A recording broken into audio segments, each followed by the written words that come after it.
That was the first sign something was wrong. Not the alerts that would come later, not the messages, not the noise building somewhere deeper in the systems I trusted to behave the way systems are supposed to behave. It was the water. I had poured it less than a minute before. Hot, not boiling, the way I prefer it when I'm trying to stay awake, without thinking too hard about staying awake. I remember setting the mug down to the right of my terminal, exactly 2 fingers from the edge of the desk, because I am, by long habit, precise about small things when larger things refuse to be precise at all. When I reached for it again, it was cold, not cooling, not the gradual, understandable loss of heat that follows time. It was simply absent. The warmth had been removed as cleanly as a word deleted from a sentence. My fingers registered it before my mind did. Porcelain, smooth, room temperature. The kind of neutral that does not belong to something that was recently otherwise. I held it there for a second longer than necessary, as if the act of holding it might return it to what it had been. It did not. I set it back down in the same place. 2 fingers from the edge. There are explanations for things like that. Faulty memory, distraction, the human tendency to compress time when attention slips. I have spent most of my professional life cataloging anomalies and assigning them to the least interesting explanation that fully accounts for them. It is not cynicism. It is discipline. So I chose one. I must have been gone longer than I thought. The water had cooled. Nothing more. I turned back to my terminal. For a moment, everything was exactly as it should have been. Lines of data, scrolling at a steady, unremarkable pace. Background processes reporting in the quiet, predictable language of machines that have no reason to lie.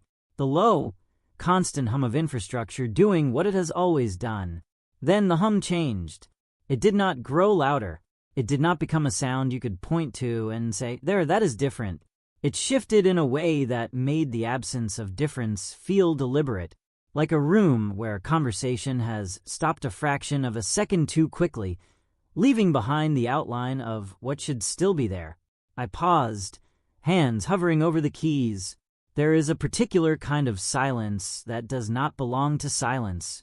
It carries with it the suggestion that something is listening, not in the way of paranoia, but in the way systems listen when they are waiting for input.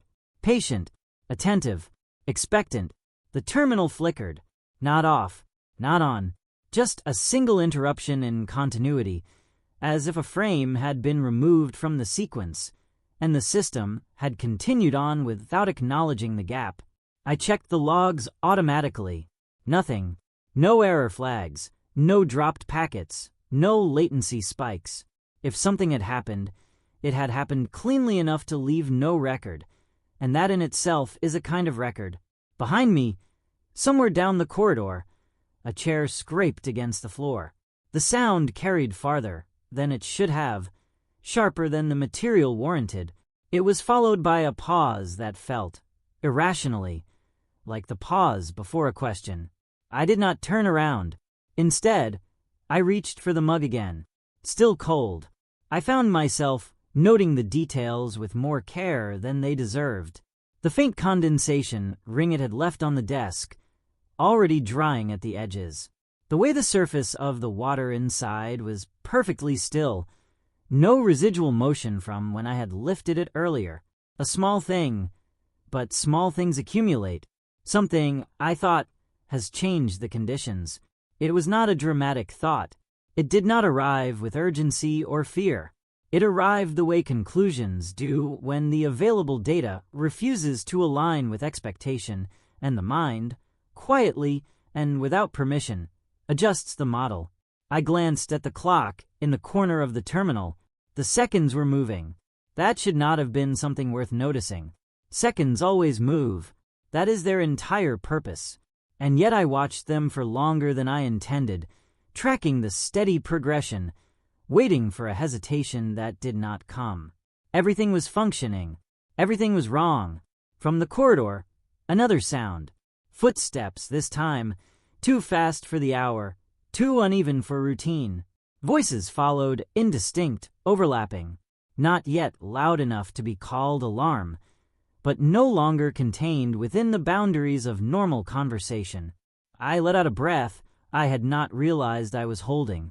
There are moments, rare and difficult to define, when the world does not announce that it is about to change, but allows you instead a narrow window in which you can feel the shape of the change before it arrives. A kind of courtesy, perhaps, or simply a byproduct of systems large enough that their movements register first at the edges. I looked once more at the mug. Cold.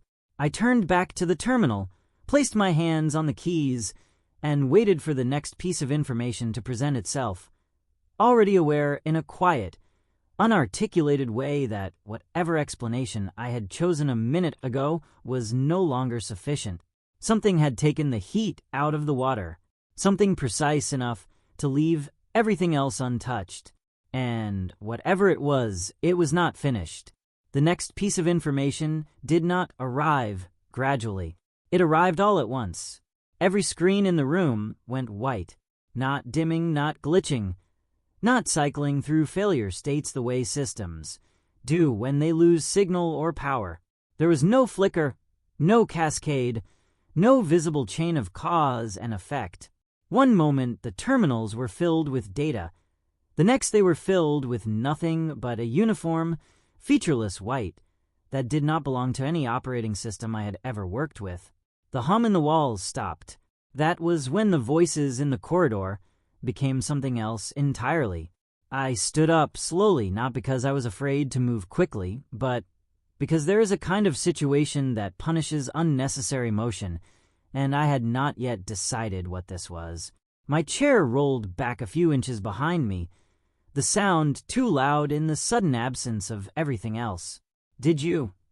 Someone outside, cut off mid-sentence. "No, I didn't." Another voice, overlapping, rising. I stepped toward the door and opened it. The corridor was full. People I knew, people I had seen every day for years in the quiet, predictable rhythm of work that matters, but rarely feels urgent, were now standing in clusters that made no sense, looking at their devices, at each other, at nothing.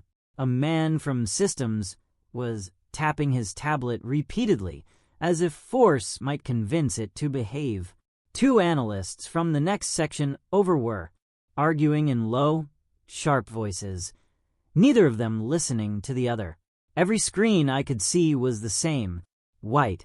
A security officer moved past me at a pace just short of running, speaking into a radio that emitted only silence in response. He did not slow down when he reached the end of the corridor. He simply turned and came back the other way, as if the act of moving might eventually intersect with an answer. "What is this?" someone asked. Not to anyone in particular. No one replied. I looked down at my own terminal through the open door of my office. Still white, still perfectly uniform. No distortion, no artifacts, no indication that the signal had come from anywhere within the system itself, which meant it hadn't. A thought began to form, not yet complete, not yet something I was willing to name. I have learned to be careful with thoughts that arrive too quickly in situations like this. They are often correct, and that is precisely why they are dangerous. Then the sound began that it was not loud. That was the first thing my mind insisted on clarifying, as if volume were the defining characteristic of a sound's importance. This did not press against the ears or vibrate through the floor. It existed at a level just above absence, a low harmonic presence that seemed to bypass the usual pathways of hearing and settle somewhere deeper, somewhere less easily ignored. Conversation in the corridor faltered. One voice continued for a second longer than the others, then stopped as well, not because it had been drowned out, but because continuing to speak felt suddenly inappropriate, like talking over something that had not asked to be heard but expected it anyway. The sound was structured, not random, not mechanical, not anything I could map immediately to a known pattern. It held itself in a narrow band between what could be heard and what could be felt, a pressure more than a tone, a suggestion that resolution was possible if only the right sense were applied. I found myself standing very still, listening in a way I do not often listen, with the part of the mind that looks for meaning before it looks for comfort. Around me, others were doing the same without realizing it. The corridor had quieted not because anyone had issued an instruction, but because the human system, collectively and instinctively, had recognized that something was happening that required attention. Then, without transition, the sound stopped. The silence that followed was not relief. It was expectation. On every screen, at the same moment, text appeared, not typing itself out, not assembling character by character, but present in full, as if it had always been there and we had only just been permitted to see it. I stepped back into my office, without thinking, and moved toward the terminal. The text was in a language I recognized. That in itself would not have been remarkable under normal circumstances. Systems default to familiar configurations. Localization settings exist precisely to make interfaces accessible. But this was not an interface, and I had not given it any instructions. I glanced back into the corridor. Someone nearby said something in French, sharply disbelieving. Another voice responded in Arabic. Further down, I heard English, Mandarin, a fragment of Spanish. The words were different. The tone was the same. Everyone was reading. Everyone was understanding. I turned back to the screen. The message was short. It did not waste space on introduction or explanation. It did not attempt persuasion.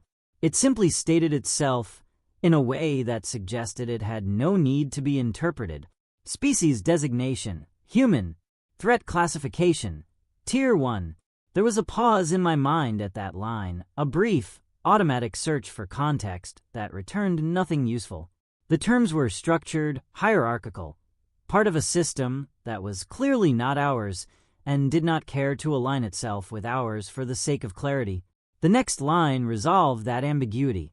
You are identified as a destabilizing presence within your local region of space. I felt something settle into place. Not fear. Not yet. Recognition. The message continued. You are offered integration into a broader governance structure designed to ensure stability and minimize systemic risk.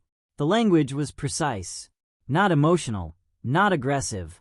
It carried the tone of something that had been said many times before, refined through repetition into its most efficient form. Integration would involve the transfer of decision-making authority to the governing body of the Galactic Council. Your species will continue under managed conditions. Cultural and biological continuity will be preserved. Access to advanced technologies will be granted. Compliance will ensure your continued existence. I read the lines once, then again, not because I had not understood them the first time, but because understanding something of this scale requires more than a single pass. It requires the mind to test the structure, to look for hidden clauses, for alternate meanings, for anything that might soften the edges of what is being said. There were none. At the bottom of the screen, a final line. You have 30 days to respond. Failure to comply will result in corrective action. No elaboration. No description of what correction entailed. No attempt to define the parameters of refusal. It was, I realized, not a negotiation. It was a notice. Behind me, the corridor had come alive again, but differently now.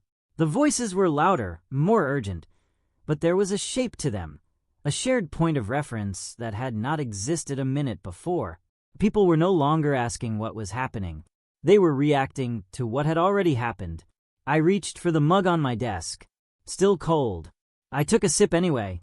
There are moments when the body insists on normal actions, small rituals that anchor the mind long enough to process the abnormal. The water tasted exactly as it should have, flat and unremarkable, offering nothing in the way of explanation. I set it down. On the screen, the message remained. Unchanging, unblinking, patient. I had spent years translating communications that were not meant to be understood easily, parsing ambiguity, navigating intent buried beneath layers of structure and misdirection. This was not that. This was something else entirely. This was a message that did not care whether we understood it, only that we received it. And somewhere, implicit in its construction, in its tone, in its absolute lack of doubt, was an assumption so deeply embedded that it had not needed to be stated, that we would comply to. My name is Armin Qureshi. My job title is Senior Systems Linguistics Analyst, which is a long way of saying I study patterns in communication that are not supposed to exist yet. I work at a place where messages get sent before anyone admits they're sending them, where signals arrive without origin, and where meaning is usually buried under enough noise to make certainty feel like arrogance. I have been doing this for 9 years. In that time, I have worked on deep space probe telemetry that picked up anomalies no one could replicate, military-grade signal interceptions that turned out to be weather reflections, and one particularly humiliating incident involving a misinterpreted pulsar pattern that briefly convinced 3 departments we had discovered structured intent in a dead star. I learned 2 things from that. First, most things that look like messages are not messages. Second, the rare ones that are, do not bother hiding it. I looked at the screen again. Species designation, human. Threat classification, Tier 1. There was no ambiguity in the phrasing, no redundancy, no poetic framing, no attempt to adapt tone to audience psychology. It was not written to persuade. It was written to state. That told me more than the words themselves. Tell me you're seeing this. I turned. Samir stood in the doorway, one hand still on the frame as if he had stopped mid-motion and forgotten to continue. He was usually the calmest person on our floor, the kind of calm that comes from knowing exactly how systems behave and trusting them to behave that way again. He did not look calm. I'm seeing it, I said. He stepped inside without taking his eyes off my screen. Tell me it means something else. There was a time, earlier in my career, when I might have tried to do that, reframed it, introduced possibility, created space between the words and their implications. That time had passed. It means exactly what it says. He let out a breath that was almost a laugh, except there was no humor in it. That's not helpful. It's accurate. He dragged a hand across his face, then looked back at the screen, as if it might have changed in the last 2 seconds. It had not. 30 days, he said quietly. Integration, governance transfer, corrective action. He shook his head once. This has to be some kind of coordinated. No, I said. He stopped. I rarely interrupt people. It is not a habit that serves you well in rooms where hierarchy matters. But there are moments when letting a thought complete itself does more harm than cutting it off early. No, he repeated. No, I turned back to the screen, not because I needed to read it again, but because it helped anchor the conversation in something objective. If this were a coordinated operation, state actor, corporate entity, anything within our current capability, it would have artifacts. What kind of artifacts? Latency inconsistencies, regional variation, translation errors, signal degradation, something. I gestured slightly toward the display. This is clean. Clean how? Uniform, simultaneous, context-aware, without accessing context. I paused, choosing the next words carefully. It didn't translate into languages. It appeared as languages. He frowned. That's not possible. I finished. Yes, I'm aware. We stood there for a moment, both looking at the same set of words, both arriving at the same conclusion from different directions, and not wanting to say it out loud, because saying it would remove the last layer of insulation between observation and reality. Samir exhaled slowly. So, what are we dealing with? I considered that. There are questions you answer quickly, because the answer is obvious. There are questions you delay, because the answer requires more data. And then there are questions where the answer is already present, fully formed, and the only variable is whether you are willing to accept it.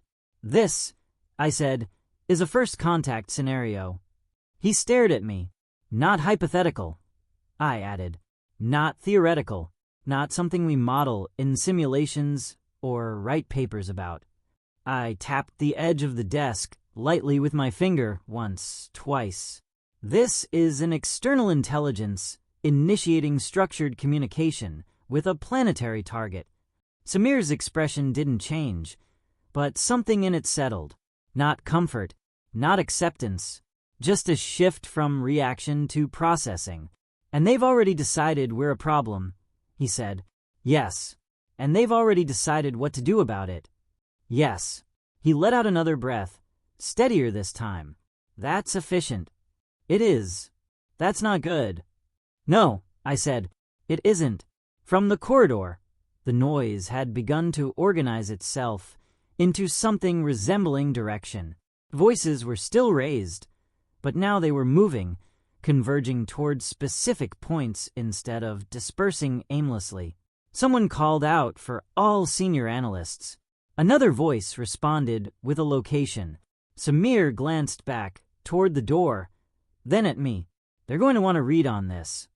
They already have one, I said. He gave me a look. Unofficial doesn't count. Official will say the same thing. And you're okay being the one to say it? I thought about that for a moment, about the years spent learning how to separate interpretation from implication, about the careful language we use in reports to avoid triggering reactions before the data supports them, about the quiet understanding that sometimes the role is not to comfort, but to clarify. I'm okay being accurate, I said. He held my gaze for a second longer, then nodded once. Right. He turned to go, then stopped in the doorway again, as if remembering something important he had almost left behind. Armin, he said. Yes. If this is real, it is. He accepted the interruption, this time, without argument. If this is real, he continued, adjusting slightly, then everyone got it. Everywhere. Yes. At the same time. Yes. He was quiet for a second. How do you think people are taking it? I looked past him, through the open doorway, down the corridor where movement had replaced stillness, where uncertainty had begun to harden into response. Then I looked back at the screen, at the message that had been delivered without hesitation, without doubt, without any consideration for how it would be received. Badly, I said. I paused, just long enough to acknowledge the scale of what that meant. And I added, inevitably. By the time we reached the lower levels, the building had already decided to pretend it understood what was happening. Doors that were usually closed were open. People who usually stayed in their departments had moved out of them, drawn toward rooms where decisions were supposed to happen, as if proximity to authority might produce clarity. Screens lined the walls, all of them still white except for the message, repeated with perfect consistency no matter where you looked. No variation, no error. That alone was enough to unsettle me more than the content itself. The Situation Room was full before we entered it, and still filling.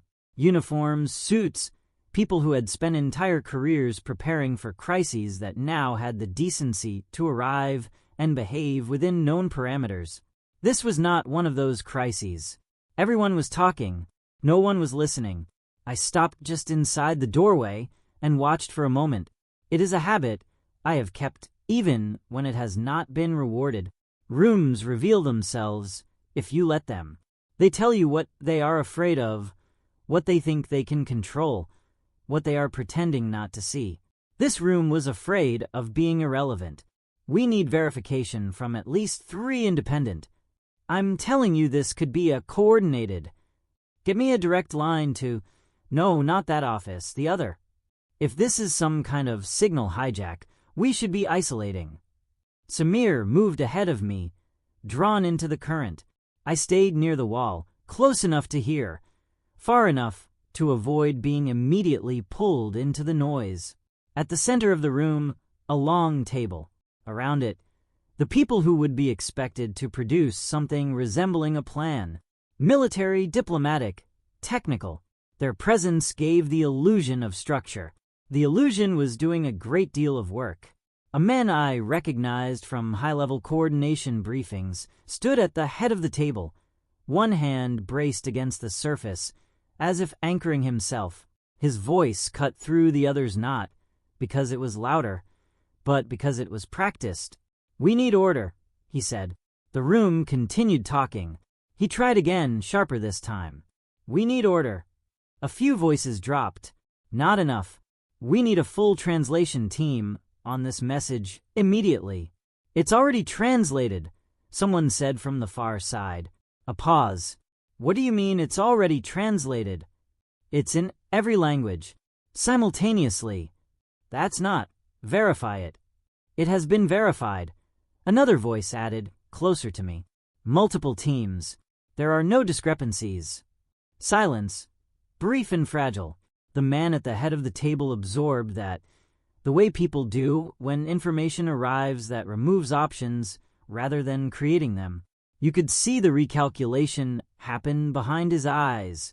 "Then we need to determine origin," he said. "Satellite network shows no point of entry. Terrestrial infrastructure? No anomalies. That's not possible." "It is what we're seeing." Voices began to rise again, not because anyone had new information, but because the absence of information demanded to be filled with something. I took out my notepad. Paper. I use it in rooms like this, because paper belongs to me. Screens, at the moment, belonged to whoever had just demonstrated the ability to write on every one of them at once. I wrote a single word. No, not as a recommendation, not as a position I intended to present to the room. Just the first response that had formed when I read the message and understood its structure. It sat there on the page, small, insufficient, entirely disconnected from the scale of what it represented. Around the table, the conversation shifted again. Could this be a psychological operation? By who? That's what we need to find out. No one has this capability. Then we are missing something. We are always missing something. Not like this. The man at the head of the table exhaled slowly, then straightened. "We have 30 days, he said, as if the act of stating the number might give it weight. "We could use.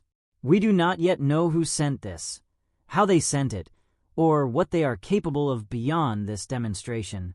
What we do know is that they have reached every communications device on the planet simultaneously." He let that settle. It settled badly. That suggests a level of control over our infrastructure that we do not understand, he continued. "So our first priority is information gathering. We reach out to every space agency, every observatory, every intelligence network. And then what?" The question cut through the room, not because it was loud, but because it was simple. He looked toward the source. A diplomat, older, measured, the kind of person who rarely spoke, without intent. "And then," the man at the head of the table said, choosing his words carefully, "we assess our options." The diplomat held his gaze. "What options?" No one answered. I looked down at my notepad again. No, the word had not changed. I considered adding another, something to qualify it, to soften it, to make it more useful in a room that required nuance and conditional language. I did not. Across the room, Samir had found a place near one of the side screens. He caught my eye briefly, then glanced toward the table, a silent question. "Are you going to say something?" I shook my head once. "Not yet. There is a moment in every crisis where speaking too early reduces the value of what you have to say." The room was not ready to hear anything that did not fit into the structure it was trying to impose on the situation. It was still operating under the assumption that this could be approached like any other problem. Gather data, form committees, generate movement, mistake activity for progress. The message on the screens did not change. It did not flicker, did not refresh, did not acknowledge the fact that an entire species was now reorganizing itself around it. It simply remained patient and absolute, as if time were something it had already accounted for. 30 days. The room continued to generate noise. I wrote a second word beneath the first, not yet aligned into a sentence, not yet something I intended to show anyone, just another piece of the shape that had begun forming the moment the water went cold. I closed the notepad and rested my hand on top of it. At the table, the man at the head of the room was assigning tasks now, dividing responsibility into smaller pieces that could be managed, tracked, reported on. It was the correct response. It was also insufficient, because the message we had received was not a request for analysis. It was a statement of expectation, and somewhere, built into the structure of that expectation, was the assumption that all of this, the noise, the movement, the careful construction of process, would eventually lead us to the same conclusion. That compliance was the only reasonable outcome. I leaned back slightly against the wall and watched the room work, watched people I respected do exactly what they had been trained to do in the face of something that did not care about their training, watched the system attempt to process something that existed outside of its parameters. And I found myself thinking, with a clarity that was both unwelcome and difficult to ignore, that the most important decision in that room had not yet been asked. Not how to respond, but whether we intended to agree. The first contact did not happen where anyone expected it to.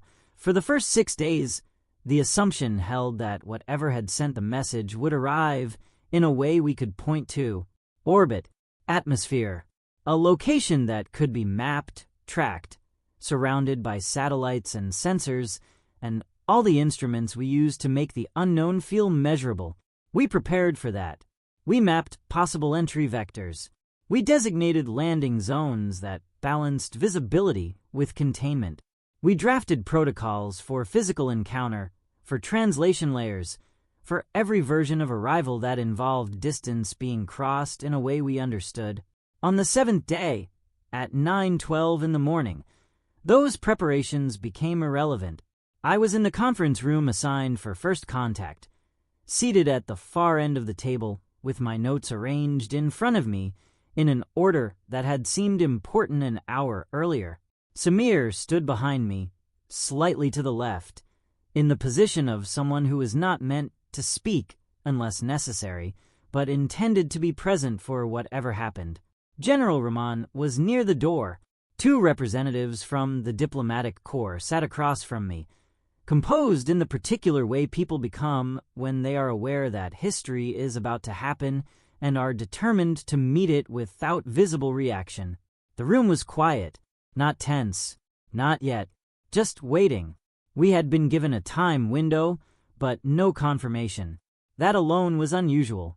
Even in uncertainty, there are usually signals, approach indicators, anomalies in orbit, something to suggest that an event is inbound. There had been nothing. At 9:12, the room was empty of anything except the 6 of us. At 9:12 and some fraction of a second I could not measure, it was not. No sound, no distortion, no visible transition. There was simply someone sitting in the chair at the center of the table who had not been there a moment before. No one moved. There are instincts that override training, and one of them is the instinct to freeze when something appears where nothing was. Not out of fear exactly, but out of the need to confirm that what you are seeing is, in fact, happening. The figure did not move either. It sat with its hands resting lightly on the table, posture straight, but not rigid, as if it had been in that position for some time, and we had only just noticed. At first glance, it looked human. That was deliberate. The proportions were correct. The arrangement of features followed familiar patterns. Eyes, nose, mouth, positioned where they should be, structured in a way that allowed the brain to categorize it quickly and avoid the discomfort of processing something entirely unknown. At second glance, it was not. The details did not quite align. The symmetry was too precise. The stillness too complete. It had the quality of a representation assembled from observation rather than experience, like a portrait painted by someone who had studied faces extensively but had never had one. Light seemed to behave differently around it, not visibly, not in a way I could point to and define, but there was a sense that the air in its immediate vicinity was more attentive, more focused, as if the space itself were adjusting to accommodate it. 3 seconds passed. I counted them without meaning to. Then General Rahman cleared his throat. The sound was small, controlled, the kind of sound you make when you are choosing to act rather than react. "Welcome," he said. The figure turned its head toward him. The motion was smooth, efficient, lacking the minor corrections that accompany most human movement. It did not overshoot, did not adjust. It simply oriented. "I am aware of your designation," it said. The voice was clear, not transmitted through any device I could see, not accompanied by any delay or distortion. It existed in the room in the same way our voices did, occupying the same space, following the same rules, except for one detail. It was perfect, not in tone or pitch, but in structure. Each word was formed with a precision that suggested it had been selected from a complete understanding of how the language functioned rather than learned through use. There was no accent, or rather, there was an accent composed of all accents, averaged into something that belonged nowhere. General Rahman inclined his head slightly. "We are representatives of Earth." "I know," the figure said. No introduction, no acknowledgement beyond that. It shifted its gaze, and for a moment I had the distinct impression that it was not looking at us individually, but processing us collectively, mapping positions, roles, relationships, in a way that did not require visible effort. "I am here as a voice," it continued, "of the governing body you have been informed of. The Galactic Council." It did not use the name. It did not need to. "You may proceed," one of the diplomats said, his tone measured, carefully neutral. The figure nodded once. "I am not here to negotiate," it said. The words settled into the room with more weight than their volume justified. "I am here to explain the determination that has been made and the structure within which it will be enacted." There was no ambiguity, no pretense. Samir shifted slightly behind me. I could feel the movement more than see it, a small adjustment that carried more tension than anything he had done in the previous hour. I placed my hand on my notepad, not opening it, just anchoring myself to something physical. The figure continued. "The governing body I represent maintains order across multiple sentient systems. Your species has been observed for a period sufficient to establish pattern stability. Pattern stability, a phrase that reduces history to data points. You have reached a developmental threshold at which your actions present a non-contained risk." General Rahman leaned forward slightly. "Risk to whom?" "To yourselves," the figure said, "and to adjacent systems within your projected expansion window." It spoke without emphasis. No attempt to persuade. No attempt to soften. Just information. "We have a model," it continued. "It is based on extensive precedent. Your species aligns with a classification that has been encountered before." I felt the shape of the conversation shifting, from unknown to known, from anomaly to category. "What classification?" I asked. The words left my mouth before I had decided to speak. I was not supposed to. That had been made clear before we entered the room. Observe. Record. Do not engage unless addressed. The figure turned its attention to me, fully this time. There is a difference between being looked at and being examined. I could not have explained the mechanism, but I was certain of the distinction. "Tier 1 threat," it said. The same words as the message, the same structure, but here in the room, spoken aloud, they carried something additional. Context. I held its gaze. Define that, I said. Behind me, Samir exhaled quietly, a sound that might have been concern or approval. I did not look back to confirm. The figure regarded me for a moment that extended just long enough to register as a choice. Then it answered. Sentient species exhibiting accelerated technological development, it said, combined with insufficient internal regulatory cohesion. I translated automatically. You advance quickly. You do not agree. Historically, it continued, species within this classification destabilize their local environments and, if uncontained, extend that instability beyond their origin point. How long? Samir asked from behind me, his voice steadier than I expected. The figure did not turn. Within your temporal framework, it said, between 1 and 300 years. A window, a countdown that had already begun. General Ramon's expression did not change, but his hand tightened slightly on the edge of the table. And your solution? He asked. The figure inclined its head. We offer integration, it said, not demand. Offer. Your governance structures will be incorporated into a broader administrative framework. Decision-making authority will be transferred to ensure stability. Your population will continue. Your cultural expressions will continue within defined parameters.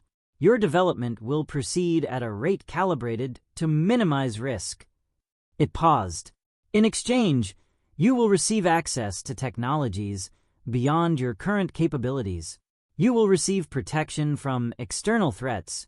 You will receive stability. The word settled differently than the others. Stability, a promise, a trade. No one spoke for a moment, because the offer was not what anyone had hoped it would be. It was not cruel. It was not dismissive. It was not something that could be rejected without thought. It sat there in the center of the table, structured, reasonable, supported by whatever data had produced it. And for the first time since the message had appeared, I understood why the tone had been what it was, why there had been no attempt to persuade, why the assumption of compliance had been built into every line. Because from their perspective, this was not a threat. It was a solution. I looked at the figure, at the precise arrangement of features that approximated humanity without belonging to it, at the stillness that suggested patience, measured in scales we did not operate on. And I realized something that had not been obvious until that moment. This was not the first time they had done this, not even close. And somewhere in that realization, in the calm certainty with which the offer had been delivered, was the quiet implication that it had worked before.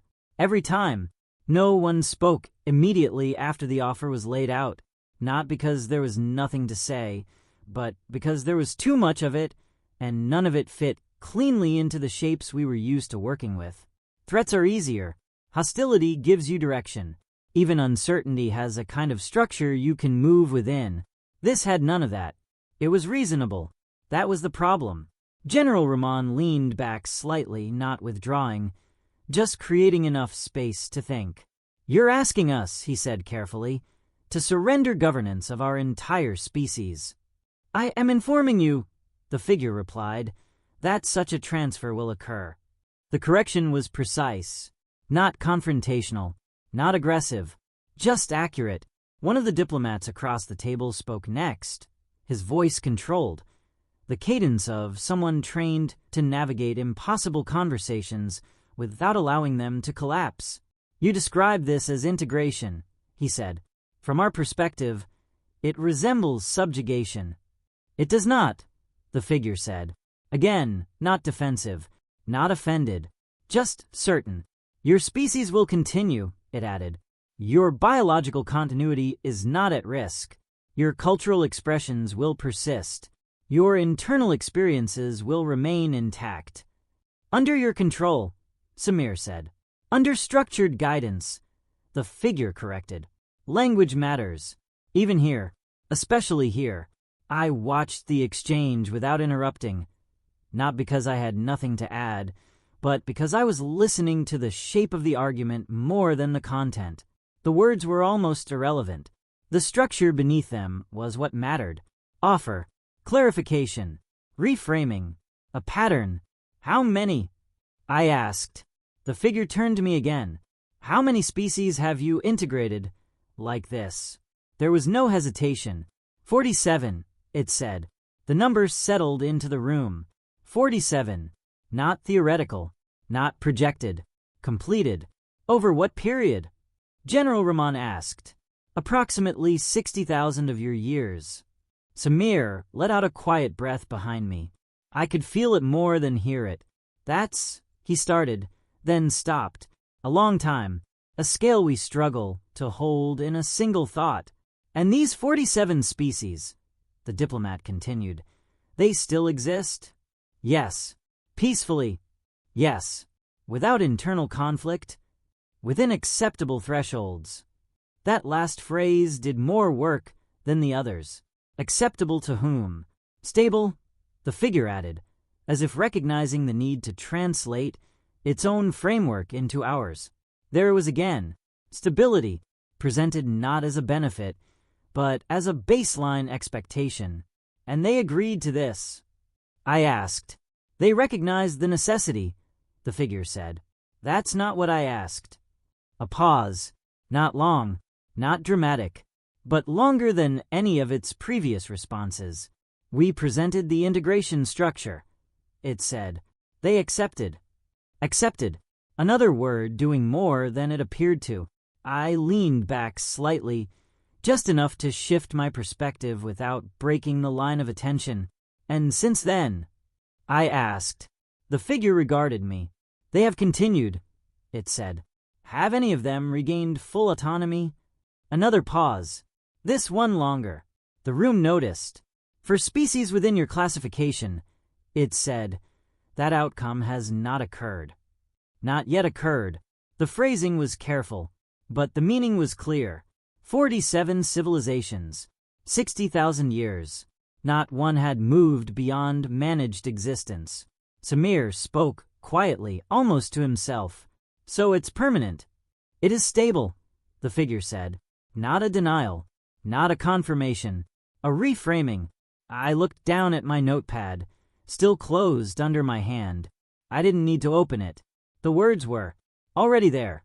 No, I thought about the offer again, not emotionally, not from the perspective of what it would feel like, but structurally. Protection, advanced technology, the elimination of existential risk, the end of internal conflict, or at least its reduction to acceptable thresholds. From a purely analytical standpoint, it was optimal. It solved every problem we had identified as critical: climate instability, resource distribution, war, technological misuse, all the variables we struggled to manage within our own systems. Gone, handled by something that had done this before, successfully. I understood, in that moment, why the message had assumed compliance. Because any rational model would predict it. General Rahman spoke again, slower now, weighing each word. You're offering us survival, he said. Yes. In exchange for control. In exchange for stability. Samir let out a quiet sound that might have been a laugh if it had contained any humor. That's the same thing, he said. The figure did not respond to that. It didn't need to. Across the table, one of the diplomats leaned forward, fingers interlaced. You said there are other civilizations observing us. Yes. How many? 14 with the capacity to engage within your current developmental window. Engage how? The figure tilted its head slightly, as if considering how much detail to provide. Interaction, it said. Influence. Potential conflict. Conflict with us. If unregulated. There it was again. The same structure applied from a different angle. Without them, we are at risk. From ourselves. From others. With them. That risk is removed. The logic was clean, complete, difficult to argue against without introducing variables that did not fit neatly into models. And if we refuse? General Rahman asked. The figure's gaze shifted back to him. Then corrective measures will be implemented. Define corrective. We will intervene to reduce your capacity to generate instability. The room went very still, not because the words were unclear, because they were perfectly clear. Samir spoke again, his voice steady in a way that told me he had moved past reaction and into analysis. So either we give up control, he said, or you take away our ability to use it. The figure considered that. Your phrasing is imprecise, it said, but directionally accurate. I felt something settle into place. Not a conclusion, not yet, but the outline of one. Because the offer, for all its reason, for all its benefits, contained within it a structure that I recognized from far smaller, far more human contexts. Someone with more power, explaining calmly why it was better if you stopped making your own decisions, framing it as care, as protection, as the logical outcome of a system you were not equipped to manage. I had seen that before, on scales that did not involve entire species, but followed the same pattern. The figure continued, its voice unchanged. You have been given 30 of your days, it said. This is sufficient time for your governance structures to reach alignment. Alignment, not agreement, not consensus. Alignment, as if the outcome had already been determined, and the only remaining variable was how quickly we would arrange ourselves to meet it. I finally opened my notepad, looked at the word I had written hours ago. No, it felt very small in that moment, very insufficient. And yet, I picked up my pen, added a second word beneath it. Still simple, still not diplomatic, still not something that would survive contact with a room like this without being reshaped into something more acceptable. But it was accurate. I closed the notepad again. Across the table, the figure watched us with that same patient, precise attention. It had done this before, 47 times, and every time, the outcome had been the same, because the offer was good. That was the brilliance of it. That was the trap. It did not need to force compliance. It only needed to wait for us to arrive at it ourselves. The meeting ended without resolution, which was exactly how it had been designed to end. Not by us, by them. Deadlines do not exist to give you time. They exist to define the moment you run out of it. By the time we stepped out of the chamber, the world had already begun rearranging itself around the question. Not slowly, not cautiously, immediately. Samir caught up with me in the corridor, falling into step without speaking for a few seconds. That was his way. He let thoughts settle before trying to shape them into words. You wrote something down, he said finally. Yes. Is it helpful? I don't know yet. He glanced at me. That's not reassuring. It's not meant to be. We kept walking. The building had changed. Not physically. Structurally, it was the same glass, the same steel, the same carefully controlled environment it had always been. But the behavior inside, it was different. Faster, less contained. People moved like they had somewhere urgent to be, even when they didn't yet know where that was. Conversations overlapped in ways that would normally be shut down by protocol. Phones were out. Screens were being checked every few seconds. Control was already slipping. Not lost, but loosening. What do you think happens next?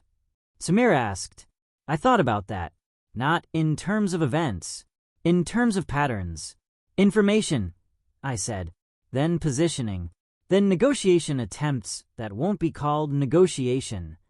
And then, I looked at him, and then people decide what they're willing to give up. He didn't like that answer. I didn't either. By the time I reached my office, there were already 12 messages waiting. By the time I sat down, there were 19. By the time I opened the first one, the number had passed 30. Every channel, every level, requests for analysis. Requests for interpretation, requests for reassurance that there was something in the wording we had missed, some ambiguity that could be leveraged into space to maneuver. There wasn't. I answered the first few anyway. Carefully, precisely, and entirely unsatisfying. No alternate meaning. No hidden clause. No linguistic weakness to exploit. The message meant exactly what it said. After the 6th response, I stopped trying to soften it. By the 10th, I stopped pretending there might be something I hadn't seen. By the 15th, the replies became shorter. No, not in so many words, but functionally, that was what they were. Samir stood in the doorway for a while, watching me work through the messages. "You're making a lot of people unhappy," he said. "They were going to be unhappy anyway." "True," he admitted. "You're just accelerating the process." I didn't respond to that. He stepped inside, closing the door behind him. "There's already movement," he said. "Of course there is. Not just here. Governments, blocks, private channels, lighting up. People are exploring options." That was expected. It was also the beginning of something else. "Separately?" I asked. He nodded. "Of course, separately." That was the first real risk. Not the external threat, the internal fracture. 8 billion people do not respond as a single unit. They never have. They never will.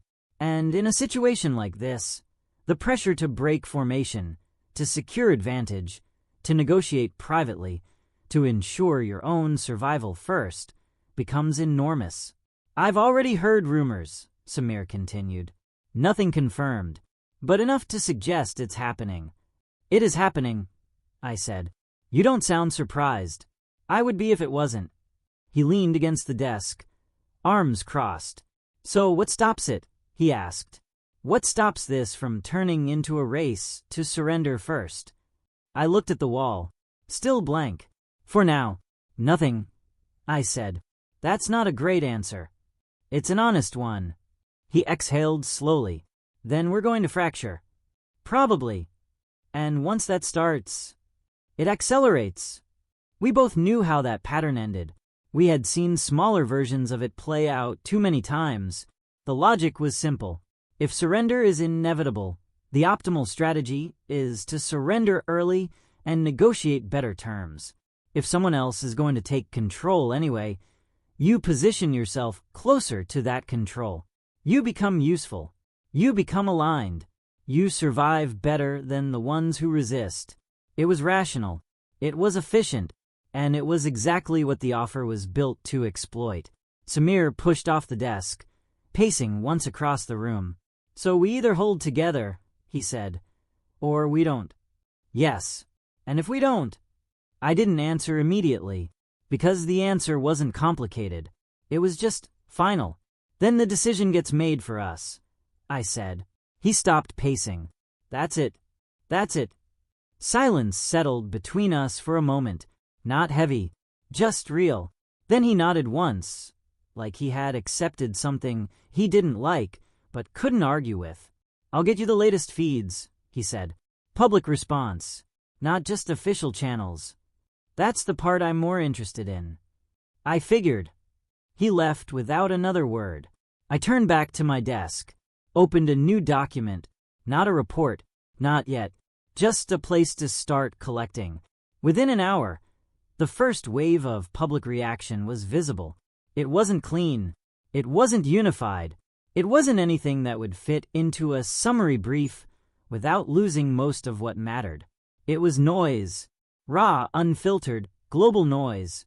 Fear, anger, confusion, jokes, because there are always jokes, even at the edge of something like this. People trying to understand what had happened. People insisting it wasn't real. People immediately treating it as the most real thing that had ever happened. I read through it, not for content, for pattern, for shape.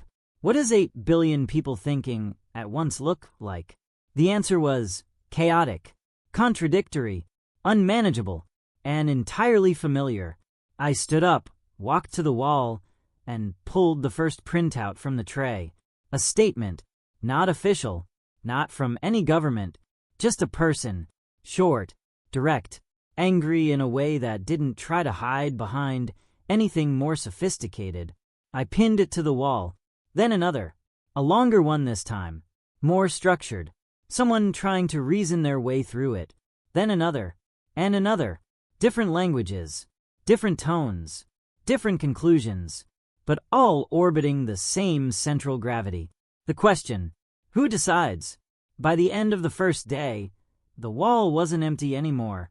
It wasn't full, but it had shape. Samir came back late that night, stopped in the doorway again. "You've started," he said. "Yes." He stepped closer, scanning the papers. "This is a mess," he observed. "Yes." "You're doing it on purpose." "Yes." He nodded slowly, looking for something specific. "Not specific," I said. "Consistent." He considered that. "Across all this," he gestured at the wall. "Yes. That's optimistic." "No," I said. "It's necessary."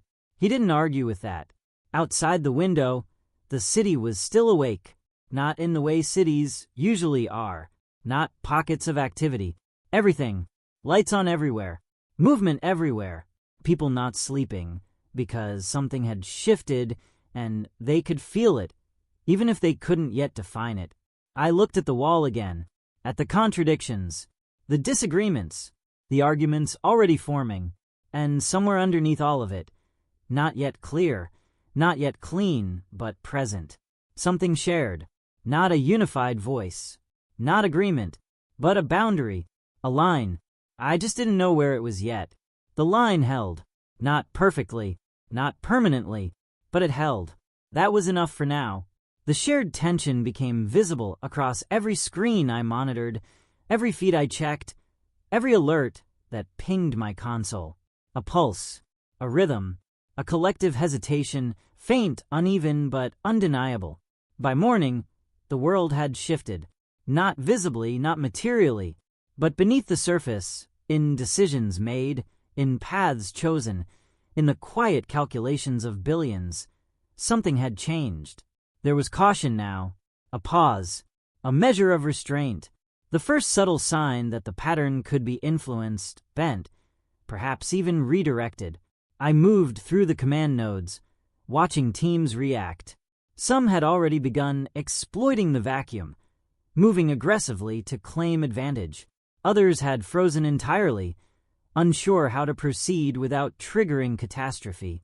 And then there were the outliers, people who saw the opportunity not to fight or surrender, but to create, to connect, to build something new within the fissures forming around them. Samir appeared at my side again. "They're testing the edges," he said, probing, looking for cracks. "Yes," I said, "and they'll find some. That's inevitable." He frowned. "How much can we control?" I looked at the global feeds streaming across the walls. Not enough to dictate outcomes, just enough to shape them. He let that sink in. Shape them, not stop them. Exactly. The distinction was critical. Too often, people believed control meant total command. Total command is a myth. Real influence lies in nudging, in setting conditions, in creating expectations that guide behavior without appearing to enforce it. And that is exactly what we had to do. By midday, reports arrived from multiple sectors. Financial nodes stabilizing, transport grids rerouting efficiently despite surges, emergency services adapting in real time. Systems that should have collapsed under the pressure were instead flexing, absorbing, redistributing strain. A fragile stability, but a stability nonetheless. I called a brief meeting with the core coordination team. "We're not just responding," I said. "We're orchestrating. Every message, every directive, every alert we allow through is part of a larger pattern. The system reacts to us, but we also react to it. Timing is everything." One analyst spoke up. "But the rumors the factions forming, won't they overwhelm us?" "They might," I said, "but we don't need to stop them. We need to channel them. Factions are inevitable. Chaos is inevitable. What isn't inevitable is collapse. We can prevent that. If we're precise, if we're relentless, if we understand the rhythm." Samir nodded slowly. "A controlled chaos. A guided tide," I corrected. "Not a wall against the current, a channel that directs it where it can do the least damage and the most constructive work. As the day stretched on, patterns began to emerge. Unexpected alliances, subtle compromises, small victories of negotiation that hadn't seemed possible the night before. Each success tiny, isolated, yet collectively powerful. The system itself began to recognize stability as preferable to unchecked aggression. It adapted faster than any single human could predict. By evening, a new metric appeared on the global overlay. Something we hadn't planned, hadn't designed, hadn't anticipated. A measure of collective restraint. Calculated, emergent, almost alive. It was fragile, like a spider's web in the wind, but it existed. And with its existence came possibility. Samir leaned back, exhausted. So what now? I watched the screens flicker with activity. Now we reinforce it. Strengthen the channels. Highlight the stabilizing nodes. Minimize the shocks. Keep the pattern coherent. We ride it, don't fight it. And we watch carefully. The moment it falters, we intervene. He exhaled, a mixture of relief and tension. It's working. Fragile, I said. But yes, for now it's working.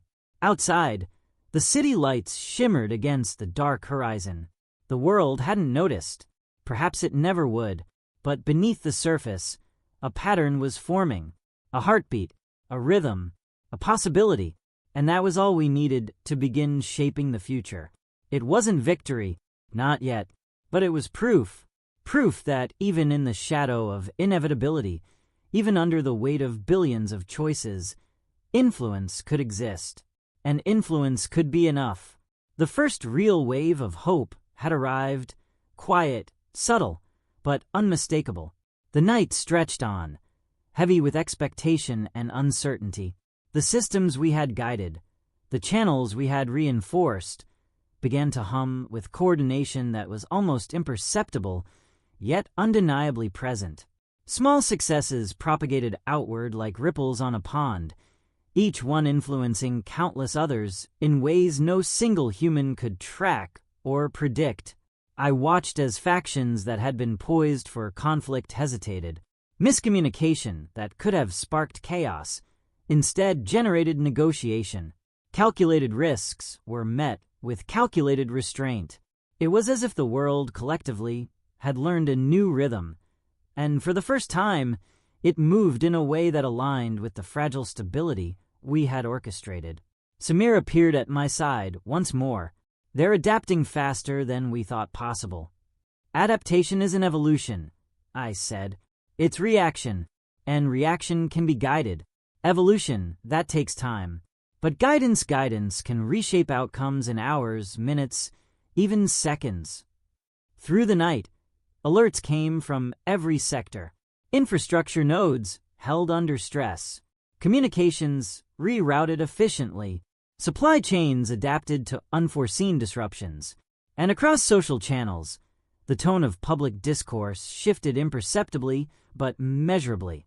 Fear remained, yes, but it was tempered by coordination, by clarity, by the sense that someone or something was steering the storm.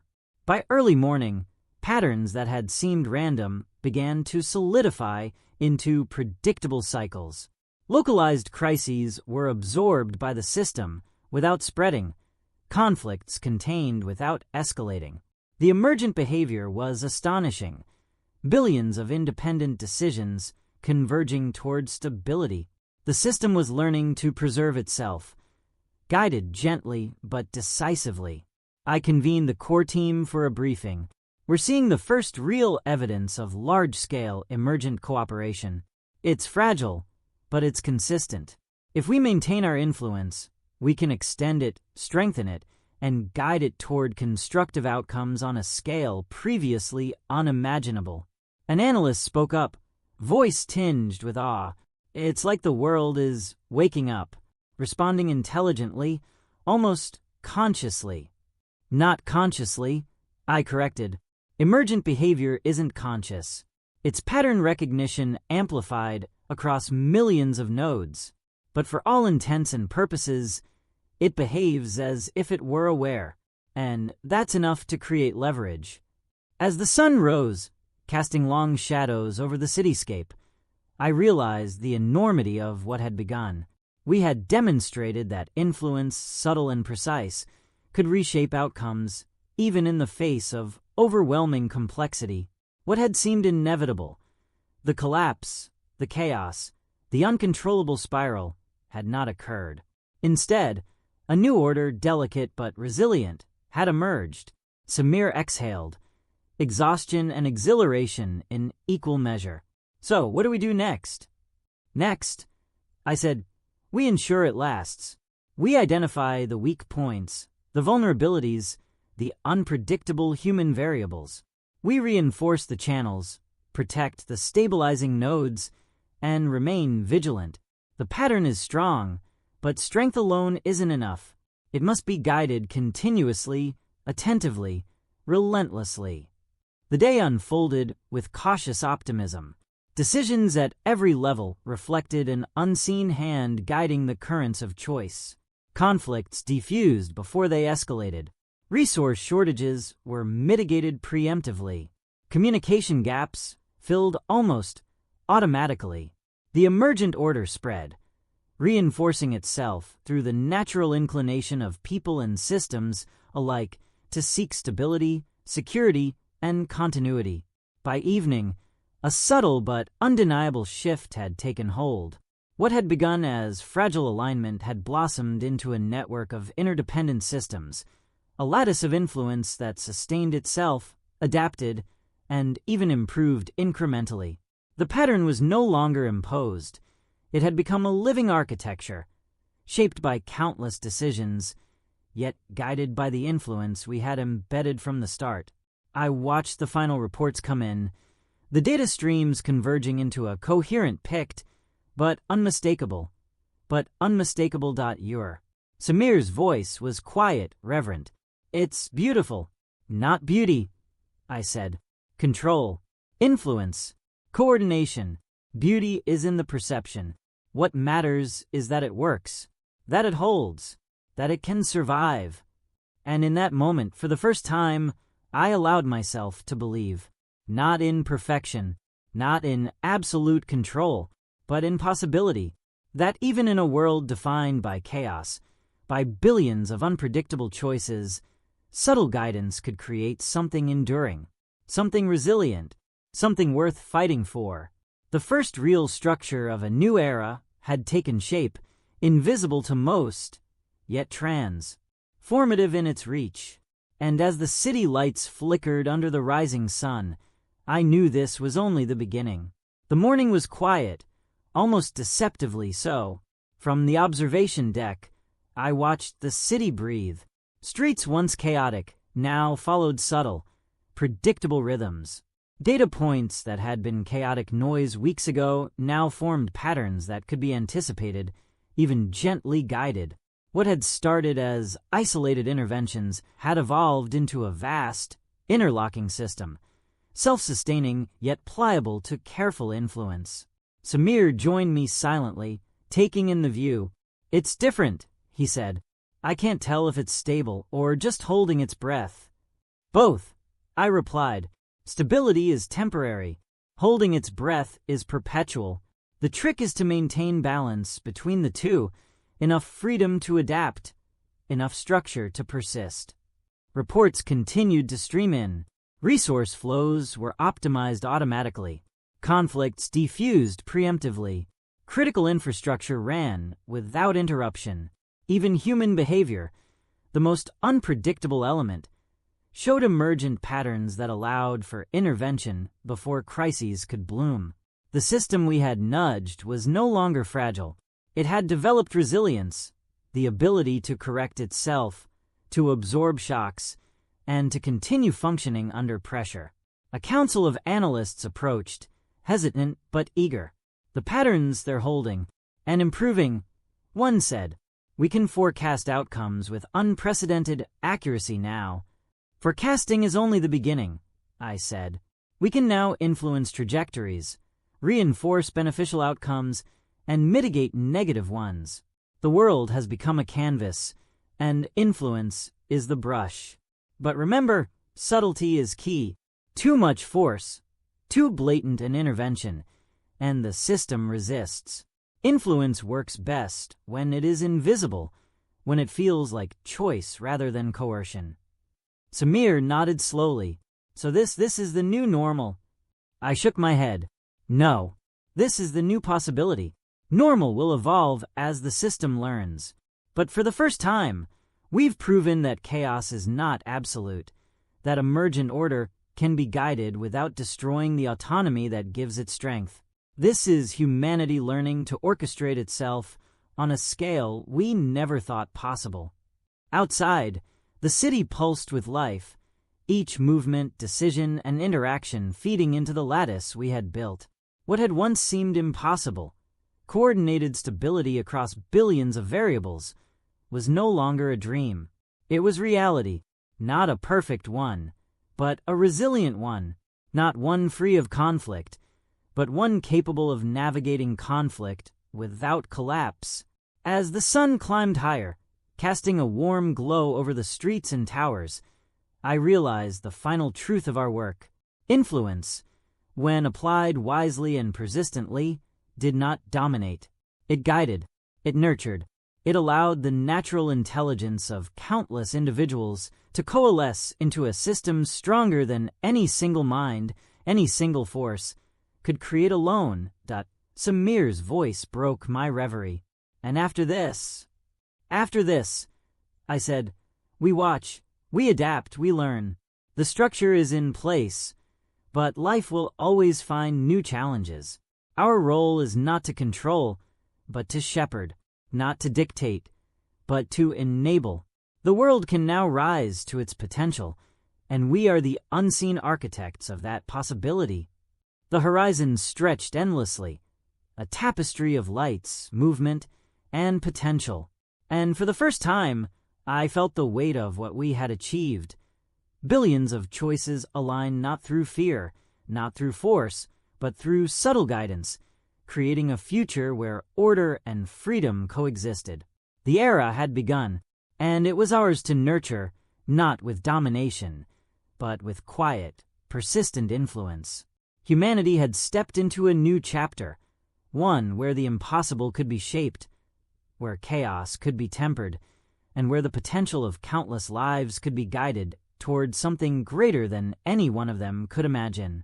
This was the culmination of everything, the invisible hand of coordination, the quiet mastery of emergent systems, and the first true proof that even in a universe of unpredictability, order could rise, resilient and enduring, guided by careful minds and unwavering vision.